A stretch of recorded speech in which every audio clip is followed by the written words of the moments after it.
Cindy. I really appreciate that. Hey guys, welcome. We are live. I'm here with Cindy Abala Singh, who is the Global Head of Technology Partnerships for Freshworks, and also with Bernard Kassab, who is the co-founder and Head of Marketing and Sales for Ucidity. So just to say hi to everybody and welcome everybody to the live stream today. I think the first thing is thanks for joining us on the live panel. I think this is one of the best most kind of formats that people really love, having that live interaction and being able to ask questions and hear that interaction from different points of view. So I think we can start with Cindy. If you could just share with the audience your role, where you're working and what is your role. Sure. So thank you, first of all, for giving me this great opportunity. I love this whole format of the event, abundant amount of content. So kudos to you and your team for that, Jay. So I'm Cynthia Balasingh. I head Global Technology Partnerships Marketing, GSA, as well as Strategic Partnerships for Freshworks. So I have over 12 plus years of experience purely in marketing. That too in last decade, I should say, in partnerships. I love partnerships, so hence I'm traveling with that, and also marketing is my always in my blood. So I love to do partnerships, marketing. Um, and tell briefly about me, I host a podcast called MOV Leaders, a podcast where we celebrate women leaders. Apart from what I do professionally, this is something my passion. So every week we interview a female leader and celebrate them and inspire others. This is something I'm very proud of myself. And now and then I used to interact in industry events like this. So these are my hobbies, I should call. That's all about me. Nice. No, that's really nice. And I think for people, they love to hear different perspectives. I mean, at the summit, we've had speakers from St. Petersburg, Russia. We had head of marketing for Italy for another big CRM company, and we have obviously today Cynthia calling in from Chennai, and Bernard, you're calling in from Sydney, Australia. I think it is, right? That's it. That's why it's nighttime. So yeah, Bernard, maybe you could also just share a little bit about yourself to give context for the session today. Yeah, sure. I think this is like Cynthia said, it's an amazing platform. It's so great. I would have never met the both of you if it wasn't for arranging something like this, and to have that international reach and be able to talk to people from all over the globe. I think it's fantastic, and I'm really excited that hopefully a ton of people are joining us, and we're going to get some great questions flying around. But a little bit about me and my background. I've been in the industry for close to 15 years now. I started my first business while I was still in college, and I had that for around 12 years, up until a couple of years ago when I partnered with my now business partner through actually kind of a technology partnership. He bought that web and really solid dev background with a really meaty CRM experience into the business, and I had that brand and marketing and commercial knowledge that he needed for his business. And we came together and we formed this business almost 2 years ago now, just before the first lockdown. Yay, great. And we created Ucidity, and Ucidity is all about providing clarity. So it comes from the word lucidity, and our tagline is the clarity you need with a focus on you, and that's where Ucidity came from. A little bit about me. We also have a live show called Bite Size Branding. It's every first and third Friday of the month. And we like to share information just like this. And the reason is because so many people are so disconnected and the industry is so disparate. There's so many different channels, so much going on all the time that it's hard for people to really digest it all. So we started doing bite-sized branding. It's a super quick show. It's about half an hour long. Each segment 7 minutes, and we just bust through what's happening in the industry, one after the other. So it's something that we're very passionate about. We love doing. I also like rock climbing and bike riding. So if you're fit and active, you're my people. But I'm so excited to kick off this show. And Jay, thank you so much, and you and your team for putting it together, and the guys at Topic Body too. So loving it. Awesome. No, thanks for being here. I think that people will already feel like they're getting to know you a bit, which is, I think, one of the goals of this is to have it be a personal, experience for people, because people get inspired by the journey, the personal journey that each person has been through. And when people share that journey and their hobbies, their interests, their passion for what they're doing, that really makes it exciting for people. So thanks for sharing all of that. I'm really inspired by both of you for, number one, as you shared, Cynthia, your podcast to help women, really share their journeys, and women in leadership positions, and Bernard for, creating a space for people to learn more about branding and how it can help them and make it easy and understandable. So the first question today, really, before we dig into the questions, I think I'd like to learn. I think the audience would like to learn a little bit about Freshworks. Maybe some people know it already. I think one of the exciting things is it just went through an IPO for over 10 billion US dollars. So congratulations on that to yourself and your leadership team, Cynthia. Thank you.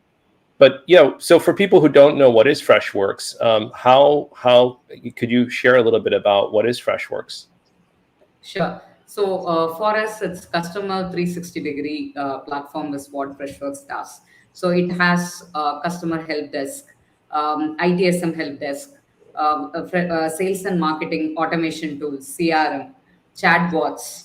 So these are the products we have, and we have around thousands of integrations also in our marketplace, which makes us a very great platform called Neo. So we serve the customer 360 degree, whatever tools you want, it will be available from Freshworks. That's the key and core value of Freshworks. The core motive of us is delight the customer. So it's all about customer experience and how we drive through our tools. This is what Freshworks does. Oh, that's great. So the idea of a 360-degree view of your customer, and specifically, for example, if people have customer service questions and things like that, then there's the help desk aspect. But if people also want to deal with customers on the front end, like what their needs are, then there's the CRM. And Freshworks keeps adding more, ways to interact with the customer 360 degrees. So that's great. And our Bernard? chatbots is one key aspect. So we have a AI bot. So that is also one of the No, that's key great. this thing. That's really, yeah. Definitely. I think people will want to learn more about that as well. I do. I've already got the website on another tab. After this. So Bernard, what about Ucidity? Can you just share a bit about what is Ucidity and how is it different from other agencies? Yeah, I think one thing that Cynthia said, and it kind of keeps getting referred to, is this idea of being 360. And a lot of people in their businesses try not to diversify too much. So as we brought this business together, it really became a lot to take in for customers. We've got the branding strategy side, we've got the graphic design side, we've got the web, we've got the CRM implementation, then we have the content that then supports that, the nurturing and support of clients, the automation side of that. And it's a bit overwhelming to look at it. Everyone goes, well, you just do too much. So we changed the way that we position ourselves on market, and we look at it like a managed marketing service, which is something that we're trying to coin, much like the managed IT services that you get. So think of us more like a team that's outside of your business that is built to support it strategically. And we sit with the board of directors. We help them understand where the value is, where to invest. We even support their suppliers. Most people don't have experience in marketing or even know enough about it. They just hear something, oh, I should be doing this, or I should be doing that. We'll come in and we'll actually look at where they want to go, who they want to talk to, how they want to talk to them, how best we should be talking to them. And we'll construct something that fits within their business model that allows them the best opportunity to grow with the resources that they need in order to execute on that. So we're not just going to tell them, here's the strategic piece of paper, good luck with that, and we'll see you next year.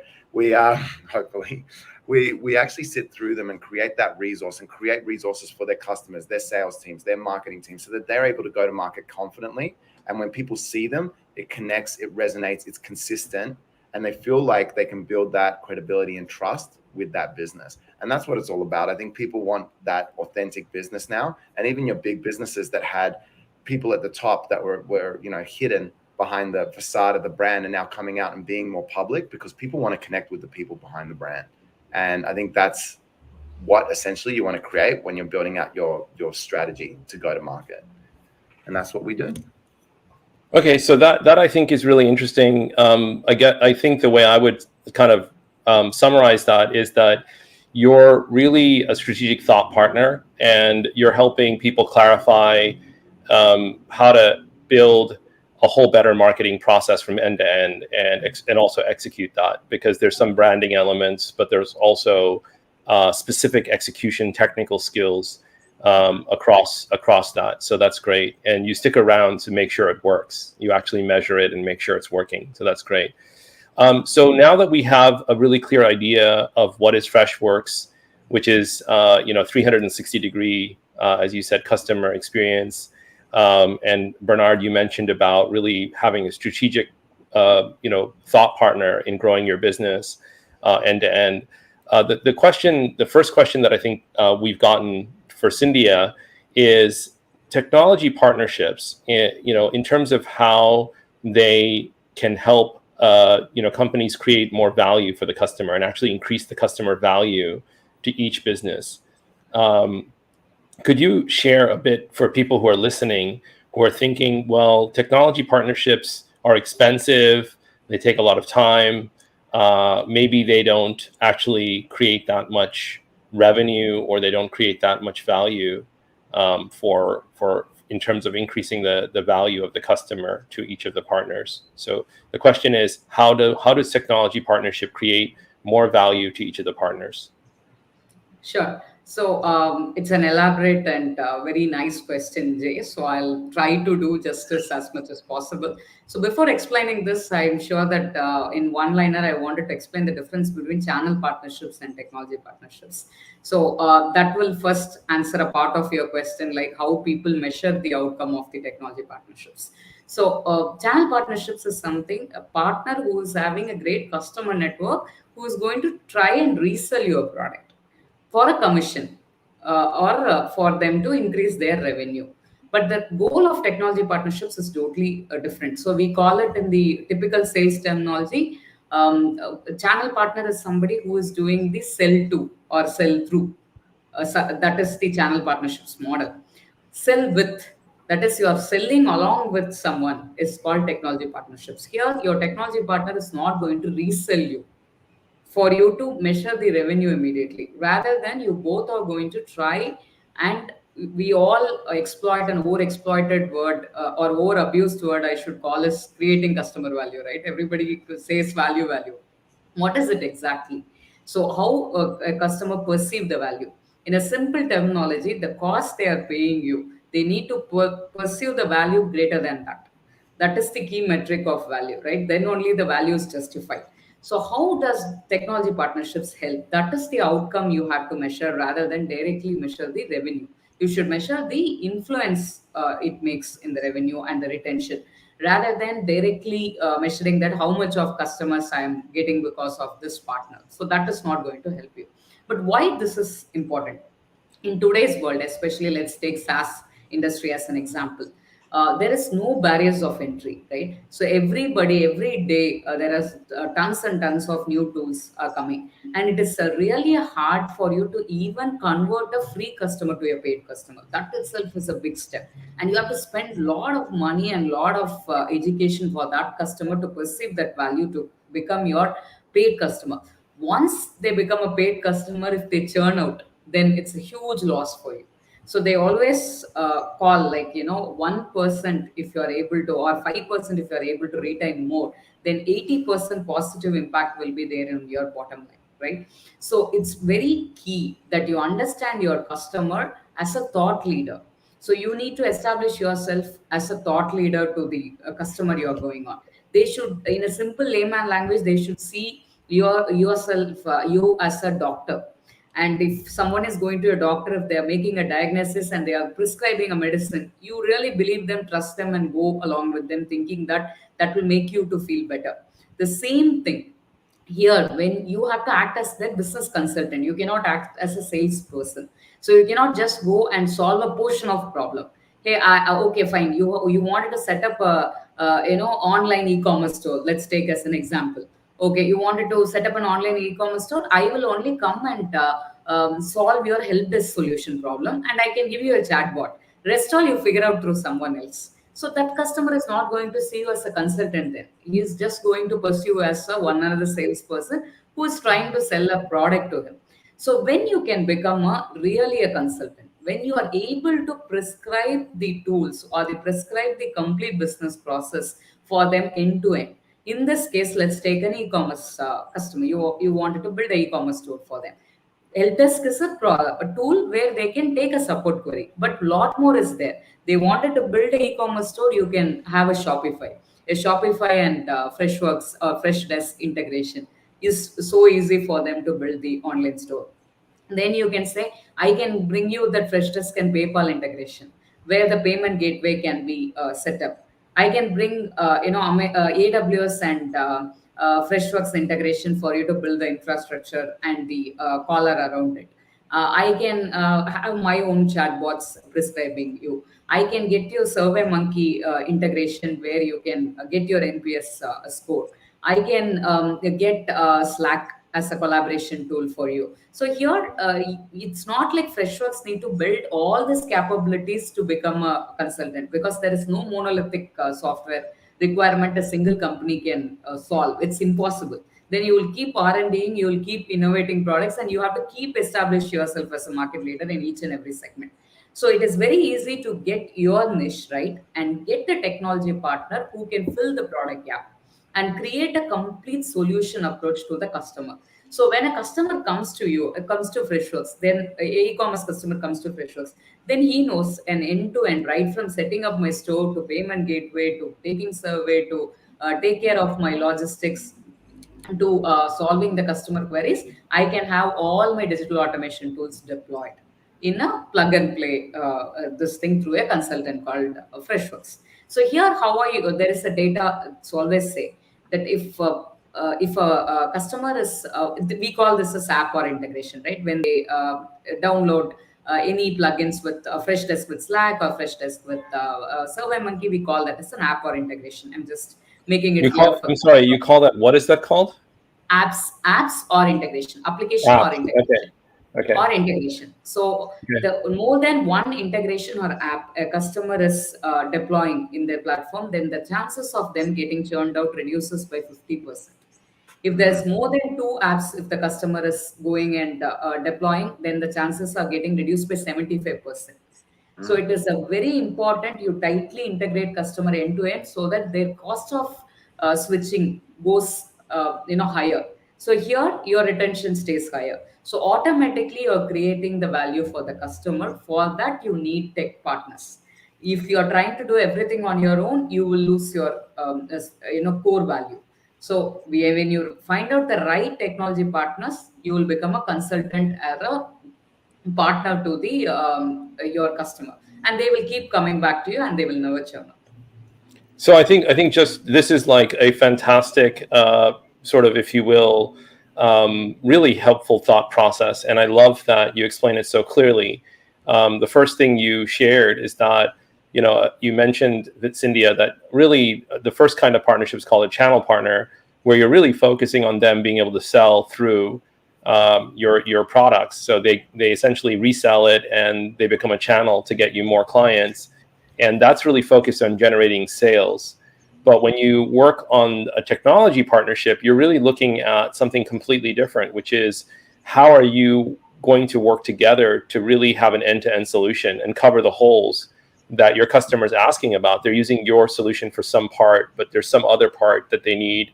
And you can either leave that hole open for your competitor to come in, or you can create a really great integration or partnership where they can use your product and service, and then you bring in and say, hey, you can integrate here, integrate there. So we have you covered, whether it's examples you gave are Slack for chat or SurveyMonkey for handling surveys, and you've mentioned a few other things. I think that's fascinating, and really saying that it's about the customer value. And you tied it back also to increasing the lifetime value of the customer. As you increase value for the customer, they stick around longer, they churn less, they leave less often, and that creates a lot more value for your business. So that's really, thank you so much for explaining that. So now I'm going to go to the other panelist and ask a similar type of question, which is, from your point of view, Bernard, customer value and marketing. What from what you work with your clients, and they come in, they say, I want to actually spend more on Google ads, or I want to spend more on Facebook ads, or I want to, these kinds of things. They're very tactically sort of focused. Let's get something done. Let's do something right away. Let's book some revenue. From your point of view, what is sort of a step before that people should be thinking about in terms of their strategic framework for what kind of customers they want to acquire and customer value? Yeah, that's a great question. Actually, so many things are pinging in my mind of things that people should do, and they often don't. And I think they're so simple, and I think that's why people kind of glaze over them. They go, well, it seems so obvious. I don't understand why I need to write it down. And writing it down is what really embeds it, really cements it as part of the strategy or the process. And the first thing I would say there is get a really deep understanding of the type of customer that you want to be going after. So and it's not just about demographics, it's also about character and type of business. So by type, I mean let's start with character. So character, I mean, if you're the kind of business that's fun-loving, close, and touchy-feely, then you should also write that into the type of client that you want to be working with. Figure out the people who are just like you, because what you'll find is that as soon as you get in the room, you start having a chat, and all of a sudden you have so many things in common, and it makes it so much easier to have that conversation rather than trying to find something that you both align on, or just talking about business, which is really quite stale and fragmented. The other thing that you don't build through just talking business is you don't build a relationship. So you're no more useful than the next person who comes along and says the same thing. But if you build a closer relationship, you're able to constantly add value and be a little bit critical and be a little bit more strategic or more directional or more forceful, because you're now closely aligned, you're passionate and connected with that business. So when you're trying to put together that little blueprint of the people that you want to work with, don't just think industry, business size, age, maturity, etc. Also think, how do we line as a character fit? And the other thing is, what is the type of business? Do you want businesses that are stuck in a hard place? Do you want businesses that are ready for growth? We've started to use the term in our business that we want to work with people who are hungry. So the people that work for us, we hire them based on their level of hunger. If they're really hungry for what they want, then we'll hire them, even if they're not necessarily the most qualified person. Because when somebody's hungry, they'll drive harder to want something.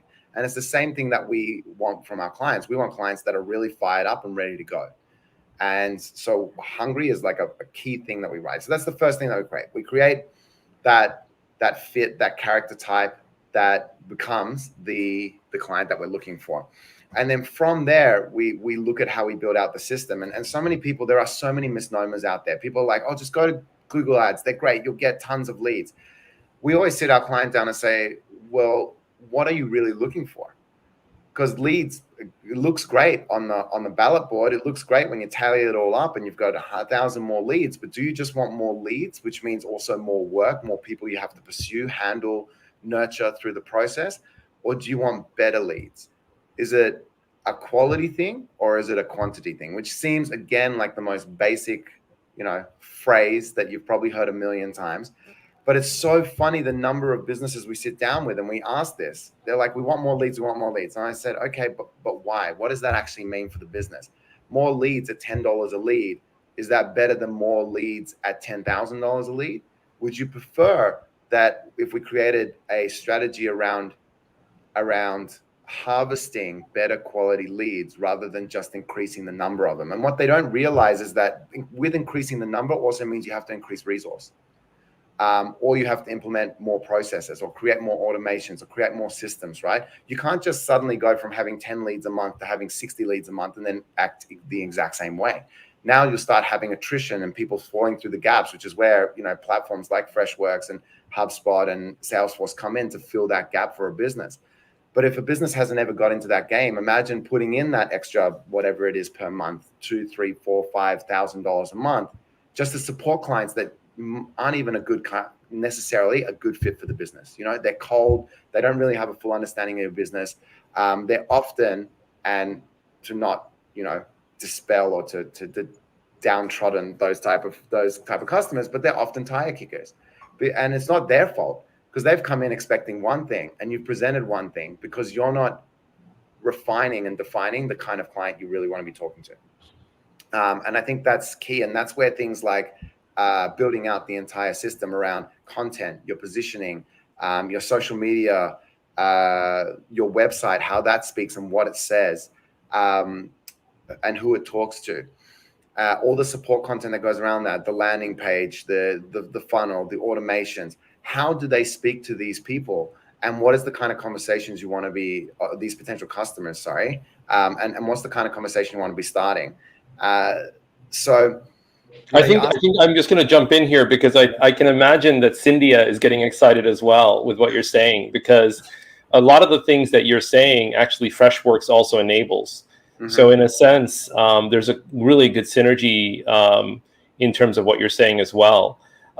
And one of the things I think you really shared, Bernard, and I think Cynthia has also explained and shared about this, which is that people oftentimes think about a technology partnership as a transaction, but it's a lot more than that, really. It's you're lifting up, if you have the technology partnership done correctly, you're lifting up the way you communicate with customers, and you're really thinking through, like, why is this relevant to our customers? And I think, Bernard, you're saying, from the point of view of helping businesses grow, they should also think about the values that they want to, who do they want to grow with, and who do they want to be represented with. And I think that's something Cynthia can also speak to in terms of technology partners. Mm-hmm. So we're going to come back to you again in a moment, but to Cynthia for the next question, which is based on what Bernard said, what are some of your thoughts, Cynthia, about having the same kind of values that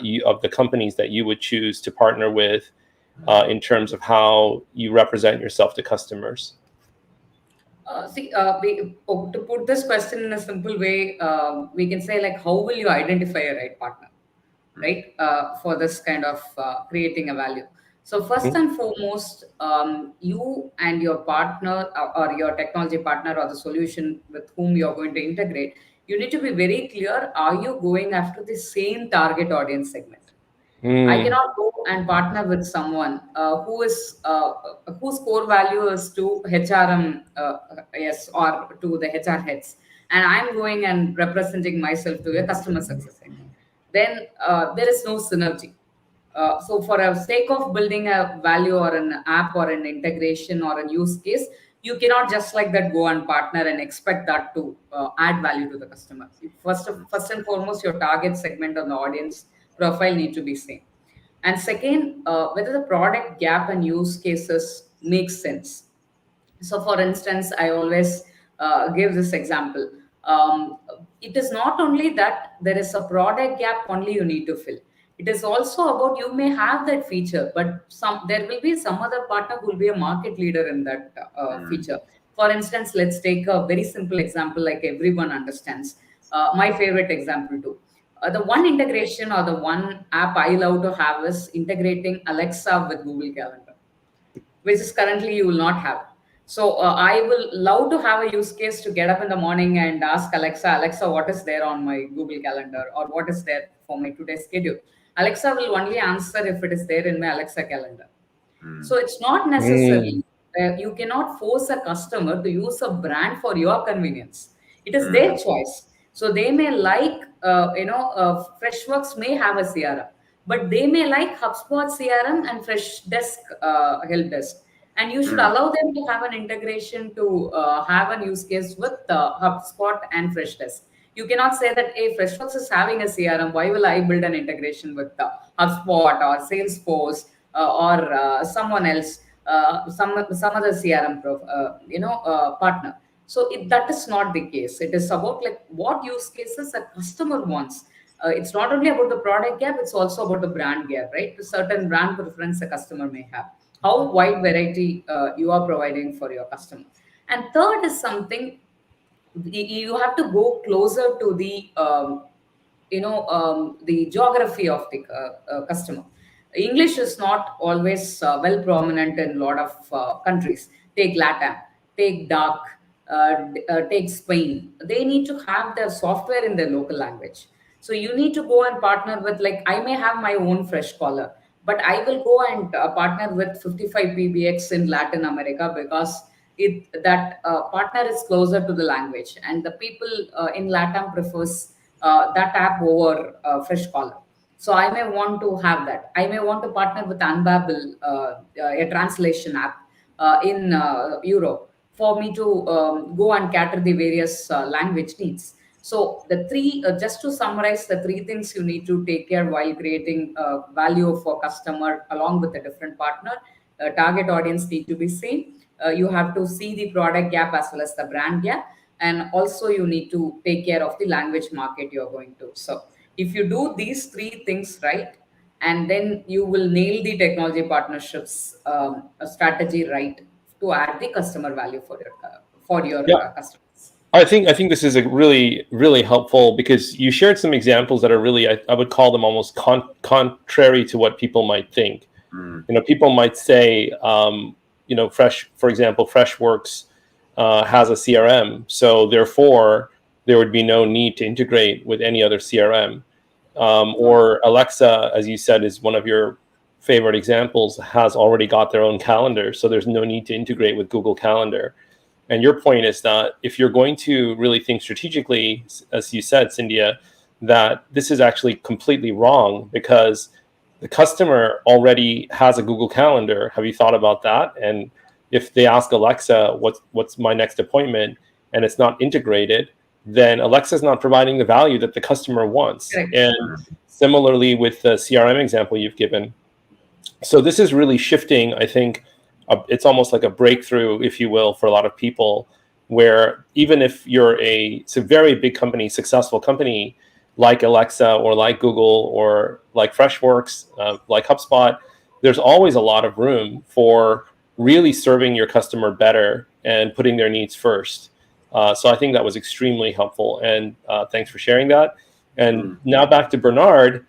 From your point of view, Bernard, some of the clients you're working with right now, when you interact with them and you ask them about their customers, their ideal customers, the personalities, the characteristics, and the growth profile that you've mentioned in your prior, what you shared, what do you think are some of the challenges that they're facing in terms of assumptions they have about, well, I want to go after a really big market. I don't want to choose a niche. I don't want to focus on a particular type of segment. I want to be able to go after everybody. Or what are some of the other challenges that you feel people struggle with, your prospects struggle with, or your clients struggle with, when it comes to clarifying the customers that they should be focusing on?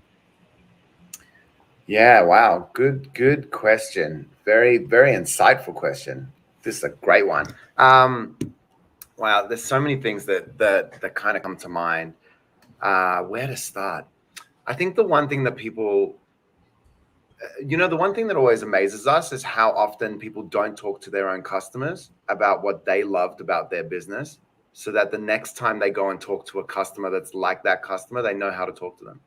I think that's something that always comes up, that very often we don't hear our customers doing. They never even, not even like a system. I'm not saying put out a form or a survey or anything. Just call them up and say, hey, we've enjoyed working with you so much. What was it that you enjoyed working with us? What were the things that added the most value? What were the things that were unique to us that meant this relationship would continue or is continuing? And quite often, I find that customers, our clients, don't do that. And our clients are mainly in the B2B space. So it's a lot less transactional. It's a lot more relationship-based and credibility-based in that B2B kind of relationship, especially when you're talking about professional services. Even businesses, like one business that we support is a strata company. And it's very difficult to do something different in Strata because essentially the role is always the same. You go into a building, you look at the facilities, you manage repair and service, etc. But what she did was disrupt the market by offering up the information that people didn't know. So what are their rights being on a Strata or ownership board? What are their rights around selecting a Strata company, and etc. And it just went on and went on and went on. And that became a disruptive thing that allowed her customers to really see what she did, but also added a lot of credibility for a service-based business to be able to create out its own position in the market. I think the other thing that that kind of comes off the back of having this information and this knowledge, and having a follow-up sequence even created so you can gather this feedback and be able to analyze it, is turning it into solutions that are beneficial to your customers. So an example, again, with this same Strata company, More Than Strata, as a client that we work with, they created it into a checklist. So people can now walk their way through the process and understand where they're at with their Strata and their building ownership, and what kind of powers they have within that, and what kind of value their Strata company should be offering them. And that was all done within a checklist it takes about 10 minutes to fill out. But it's based on the customer's need that then formed a device that supports more customers just like them. And what that's done for them is they essentially hit their sales targets. They launched a year ago, right in the middle of COVID, the first COVID outbreak, and they hit their targets within their first 3 months, and then they doubled all their targets so that they could try and really push themselves to hit a whole new target, which they're quite successfully on the way to doing. So by doing that and being more customer centric and understanding, much like Shiska said, sometimes they already have pieces to the pie and they need somebody to help them fill the gaps or connect the gaps in the pie. And by offering that or being that for a client, it automatically creates that value through thought leadership and credibility. So you become that trusted partner right away. And, just like with Freshworks and what they've done, and HubSpot's done the same, they partner with the other CRM companies, knowing that people are sometimes already embedded in a system. How do they then leverage that system to offer more data, more value, more visibility that allows that client to leverage the system to then reach more customers? And so that building out that knowledge center, building out that information, building out that insight into your customers allows you to create solutions that are more tangible for those customers. And I think a very old way of thinking is thinking of services as individual pieces. And even like I did a quick little scroll through the Freshworks site, and they talk, you see on the homepage, the first two things they promote are not actually the software pieces. It's the two different customer types. Where was it? I literally scrolled through it just a minute ago, and it says, delight your customers, delight your employees. Those are the first two things it positions for the customer. And as a customer, I come and I'm like, ooh, delight your customers. That's where I am. And there we go. My solution's right there. And I think that is the new movement. Be solutions focused, sell solutions, not products, Yeah, I think that's helpful. I think, just one of the things that you shared, I think that ties back to what Cynthia has been describing is really thinking about what your customer needs to get done and being really honest about that. And for B2B, when you're working with B2B and you're helping them improve their leads, their sales, their strategic thinking, a lot of times they're just focused on what they can do. They're not thinking about what the customer needs to get done. And so that's a big shift. And I think that really, ties well with what Cynthia also has shared about her approach. So I think that's great. And the theme today in this live panel is about increasing customer value and really increasing the lifetime value of customers. And so one of the next phases that I think would be really great to get both your perspectives on is when you have a customer and you've done all this work, to help bring the customer on board. One of the biggest concerns people have is that the customer is not going to stick around. They're going to leave. So from your point of view, Cynthia, what are the things that you see in terms of technology partnerships, in terms of increasing the retention rate of customers? Sure. So one part of this I have answered in my first question. To give a background or a small stat, the top 1% of company differentiate themselves when they are doing good in retention and their engagement. This is because if in any growth model, there are three key components: acquisition, retention, and engagement, monetization. So a lot of people think that you will acquisition is the first step, and then you will do retention and engagement, and then that you can do monetization. But in reality, the company who are doing the retention and engagement right is going to get their acquisition and monetization in place. Because the moment you do your retention and engagement right, then you will have the ceiling cap and you will have the high tolerance towards the competition in terms of acquisition, and your ceiling goes better, and you will have more metric and method and monetization strategy comes in place for you, which will fuel your acquisition strategy more. So this will become a loop instead of a linear thing. So the key is to get your retention right. But there is a huge challenge when your solution is on cloud. So when you're in a subscription business, anyone can churn at any point of time when they are not happy with your services, because the cost of switching is going to be so cheap. So here, technology partnerships helps, as I said. So imagine that someone is installed Freshdesk Help Desk, which is getting integrated with Slack, SurveyMonkey, Microsoft Teams, and you also have Shopify integrated, everything integrated. Today, if you wanted to replace your help desk with some other solution, then all this integration also need to be replaced. So what will happen here? The cost of switching for the customer goes high. So they will not change until your service is really, really poor.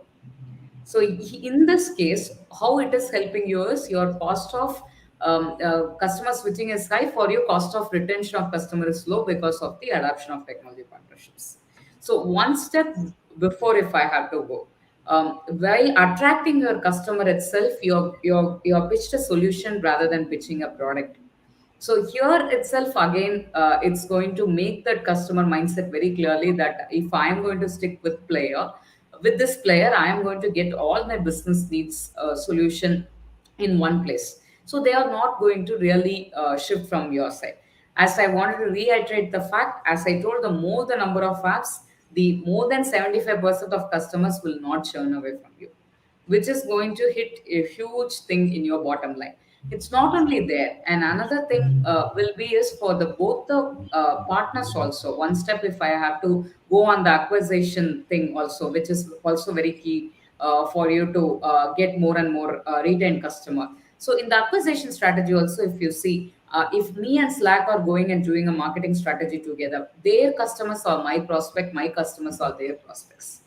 So here also again, like both of us are getting benefited in terms of half the effort, half the cost, half the resource, because even for a marketing dollar spent, both of us are going to share equally. Even the resource point of view, both of us are going to share equally, because we both are going to attack the same target account mapping, right? So in this case, my CPL also goes down, my cost of acquisition of customer also goes down, my sales cycle also gets shortens, because you are going to have a solution pitch.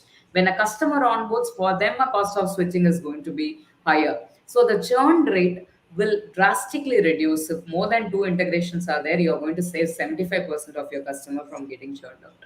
So, if you ask me, it's not like I will not say technology partnership is going to benefit your business. Rather than I'll say it is a necessity for your business, for That's you to really get interesting. Yeah. customers not churned out. It's a basic strategy which you need to have in place to get your retention and engagement right in the growth model, so that your whole growth aspect is in loop phase, and you will have multiple cycles of customers lifetime value increasing, and number of customers also increasing. Because in today's world, either you're concentrating on new active users, or you're concentrating on upselling for your customer. Actually, in reality, you need to do this both in hand for you to have your growth hack right, for your the company to grow. I really think that's really helpful. Thanks for sharing that. And one of the critical things that you mentioned was that if you can increase the value that you generate from a customer, then you can actually spend more to acquire them. and actually provide more service, and that lets you increase the value you can provide to them and the revenue you generate, and then again you can spend more to acquire more customers and provide better service. So it's like the upward spiral. Just I wanted to add one point, Jay. Yeah, So sure. if simple in any retention metric, you will have revenue creation, revenue retention, ARPU.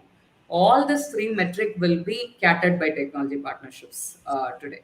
So that's the What was important the third one? Revenue. What would you? What were the three? ARPU, average revenue per user, ARPU. Okay. So all Right. these are the three key metrics, retention metrics any company will go and measure. So these three key revenue, these three retention metric can be achieved through your technology partnerships. Yeah, I think it's amazing to have somebody who's really bringing a lot of value in terms of looking at partnerships for the right reasons and really understanding the impact on the customer value, but then B, also on the financial value to each business. And one of the things that you shared, which I'm going to ask Bernard about as well, is how the partnership actually can reduce your cost to acquire, cost per lead. And one of the things you mentioned, Cynthia, is that if you have two different companies and they have huge lists, all of a sudden the reach has doubled instead of just necessarily creating all that by itself. And maybe we'll come back in a moment, Cindy, and ask you about local partnerships, like you mentioned earlier, about like if you're already covering a lot of features, but there's a local company that's really good in a particular country, why you should consider continuing to partner with that local partner. So to Bernard, earlier you were talking a little bit about really creating a good profile of the kind of client you want, someone you would love to work with, someone you might even go hiking with, someone you'd want to build relationships with, laugh with, celebrate with, so that it's fun just to come in and do that. Now, from your point of view, in terms of customer lifetime value and some of the things Cynthia mentioned, which is going after customers that are really worth it, the audience that's really worth going. And what I saw also in Cynthia in your Freshworks S1 was really fascinating, which is that you mentioned in the S1, which is the document before a company goes public, that it's like 1,300 approximately companies have an average $5,000 USD annual revenue rate. And that percentage is growing from approximately 83% up each year. And it's like as a percent of the revenue coming in, it's going up a few percent every year.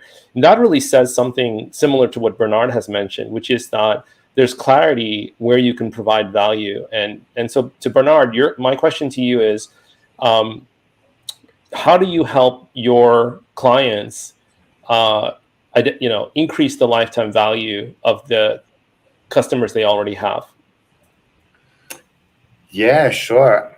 I think I don't know why this phrase keeps playing in my head, but it's a phrase that I've said to a lot of people in the past, and the phrase is treat everyone you meet like your best friend, even though you've just met them. And I feel that when you're trying to create customer relationships, it's the exact same way. And I've had so many people say, I've had people with much bigger businesses, much more mature businesses come to me and say, hey, Bernard, I want to talk to you about this, or I'd like your advice on that. And I said, why do you always come back to me? And I said, because you were the one that always messaged me. And by that, they meant I checked in on them. I followed up. I saw how they're going. I asked them how their business is going. I asked them how their family is going, those kind of things, the things that really matter to them, not just plugging in something into their business and walking away. And I think that's one thing that a lot of people miss out when they're communicating with their clients or their clients' customers is humanizing it. Remember, you're still talking to people. Yes, they need a solution. Yes, they need something. Yes, they want something. But in the end, they're still people and they still have lives. They still need support. They need a friend. They need someone they can bounce ideas off. And that would be the other thing, the other value piece you add to your customers. Stop thinking of it like, oh, this is a really cool service that you should buy, and this is the reason you should buy it. Think of it as, here's some really important information you should learn about, you should know about in business or in any other kind of context, depending on what your business is in. This information can be used in a bunch of different ways, and this is how it might apply to you. and humanize it. Bring it back to how it actually affects them personally. I'd even take it back to Freshworks again, and using that languaging where it's like, are you trying to help out your customers, or are you trying to help out your team or your people? And it's exactly that.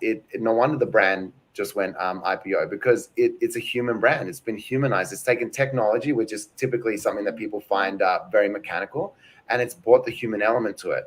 And I think a lot of people produce a lot of content and put it out there, and they just produce content for content's sake. Oh, here's something. I know I should write something. I should post something. I should put something up. Why don't you think about, well, what is it that your customers keep asking you about or saying to you, and write something that actually means something to them, and then share it with them.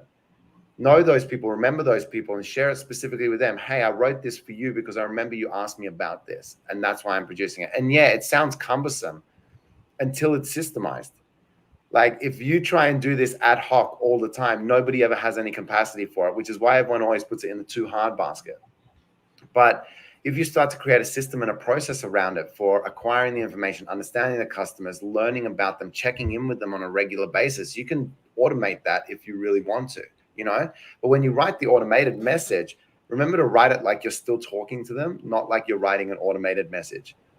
Which is another thing I think that people forget. They write their EDMs and they write their automated workflows, and all of a sudden it sounds really mechanical or really formal. And I'm like, you've never spoken to anyone like this before in your life. Why all of a sudden are you writing this like this now? And we have proof of that. We have some sequences, some automated sequences, of which I'm pretty sure nobody knows that they're automated.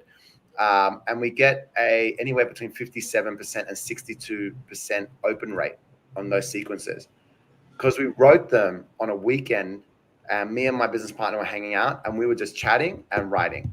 And we wrote it like we would write it as if we were having a chat to the person directly. And that has changed the interaction with those emails, unmeasurably.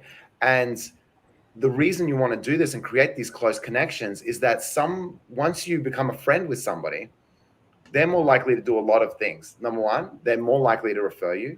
They're more likely to back you. And they're more likely to give you a testimonial of any kind, right? And all that kind of information reinforces the type of business that you are, but it also helps people across the line. So once they've given you that kind of information, or they've entrusted you in that way, the likelihood that they'll move to somebody else is way lower. But it also increases the likelihood that they will refer you to somebody else in their network, which means you grow a network of people that are just like that person, that exact perfect customer. And then that customer just duplicates and duplicates and creates another and another and another. And now all of a sudden you have a community of people that you love working with, that love working with you, that you do go out for bush walks with, that you do, high five and hug when you see at a meeting, that you go out to lunch with, that you go golfing with, because you've humanized the process. It doesn't matter whether it's automated or not. Just be human in the process. I think that really is a nice connection to what Cynthia was saying as well, and a theme which I think the founder, of Freshworks also brings up. It was really interesting what he right on the on the very sort of, I think it's really interesting. I think Girish is am I saying the name correctly? Okay. Yes. But he said, like, you work with hundreds of vendors. What makes us different?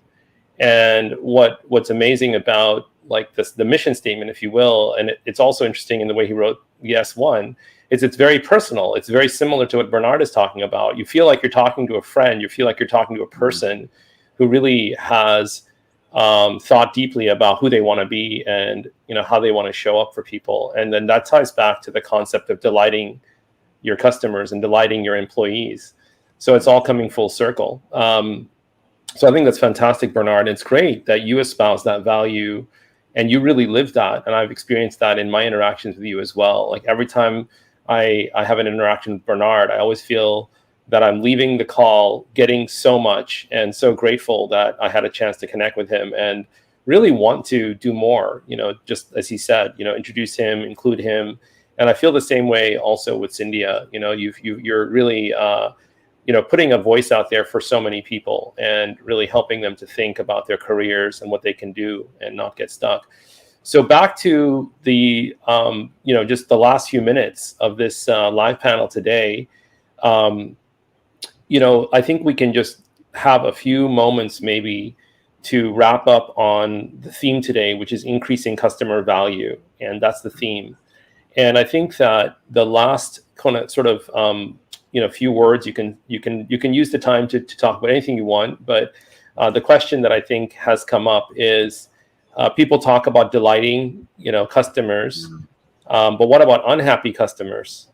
How do you handle that? And I would first go to Cynthia to have your final words about technology partnerships and delighting customers, and if you want to talk also about the other side, which is unhappy customers. Sure. So I will tie all these things with a simple thing called habit loop. So when you get the habit loop right for your customer, then they will not be any unhappy customer. They will not churn away from you, and they will keep, have more and more usage of your product. So it is more measurement, like when you're acquiring, it is not like number of new users you brought in. It's like number of active users per week or number of active users per day, depending upon your product. So this is very important to get your customer into that habit loop. So habit loop consists of three main elements. So first is something, what is triggering the habit?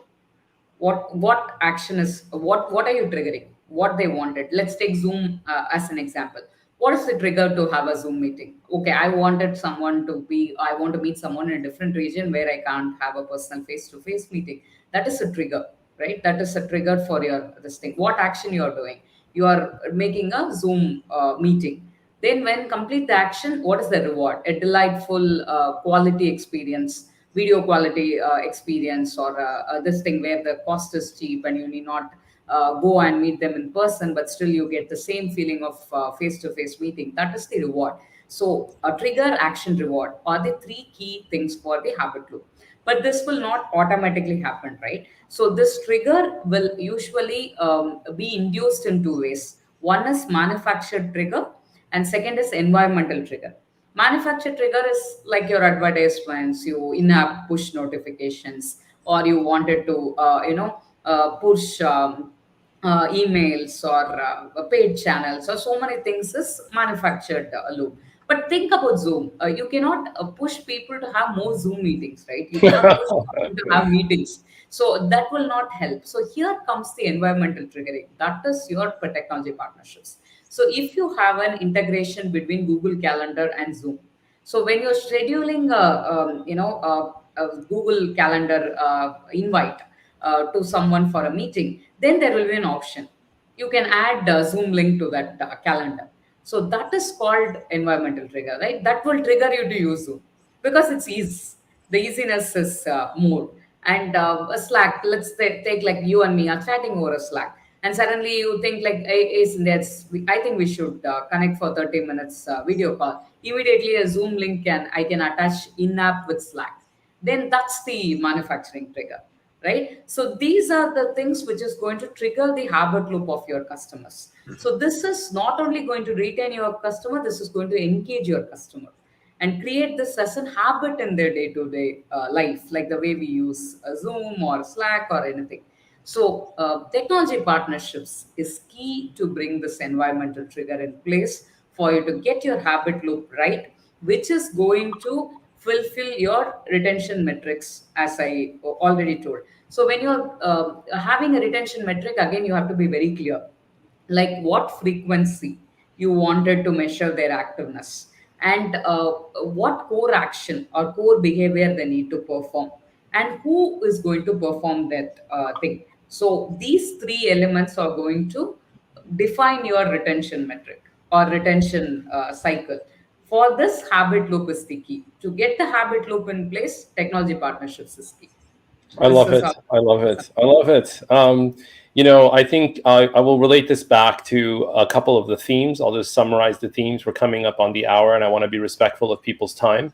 One of the things that Bernard said, which I think was great as well, to tie back to the habit loop, is that he's helping his customers think through essentially what are the triggers in the environment of their clients that would get them to get more value from the service that his customers, his clients provide. An example was the checklists that for Strata, to make it really easy for that customer to feel like, okay, well, I'm differentiated because I'm providing these additional simple things. It's almost like an integration in a way, but it could be something very simple. It doesn't have to be a whole software. But that's a wonderful place to sort of wrap up today, which is, on a high note, really, to think about customer value. We really covered starting out with acquisition process and really thinking through who you want to acquire. We then discussed a bit about really clarifying the value that you can provide, how you can provide it. And now we're sort of ending up on this concept of habit loops and making it more and more easy for the customer to utilize and get value from your service from environmental triggers, which I think was touched on by both Bernard and Cindy in different ways. So yeah, I just wanted to say for everyone listening, thanks so much, and give Bernard and Cindy a chance to say thanks as well. So Bernard, I'll give you a quick, short one or two sentences, and then Cindy same, and then we'll end the session so we don't go over. Yeah, sure. Look, thank you very much, everyone, for joining in. It's been an absolute pleasure. Jay, man, I'm gonna fly out. I'm gonna come see you. That's where we're at. Okay, I'm coming to see you, man. It's been an absolute pleasure, the whole process. Thank you so much for hosting this, and I'm looking forward to seeing the content, seeing more content, and being a part of a bigger and better thing in the future. It's very exciting. Thank you very much. Thanks so much, Bernard. And Cynthia, if you want to say also any final words. Thank you, Jay. Actually, when you reached out in the beginning for me to come and speak in the summit, I was just wondering, what is expected out of me? But I think when I met you, just in 5 minutes, you made it very clear that how this whole format is useful for the audience who are going to come. And that made me to feel, okay, guys, here I'm going to add some value. It's not like something like just for a sake of speaking slot I'm getting here. If I have to go, I really need to add value to the people attending. So you made that very clear, and the whole event is all about creating value for the people's time they're investing here, and you did an amazing job, Jay. Once again, to the whole team, my sincere congrats, because the world is flooded with virtual content. It's not easy for you to go and break the clutter and have an amazing event like this with 20 plus world-class speakers with so much of different formats, and 4 days and 5 days you're running this event. So once again, kudos to you all, and my sincere thanks for making to be part of this community. Thank you, Jay. Thank you, Bernard. Thank you, Cynthia. And thank you to everybody who's participating. We'd love to hear your feedback. And I hope you got a lot out of this live panel today. I certainly did. Everyone have a great, enjoy the rest of your day wherever you are in the world. And we'll see you tomorrow with another live panel. We've got a full day of talks coming up. So make sure you stay tuned and let us know what you need. Let us know what you're learning, and let us know what actions you're taking. Take care, everybody. See you in the next few days. Awesome. Thank you.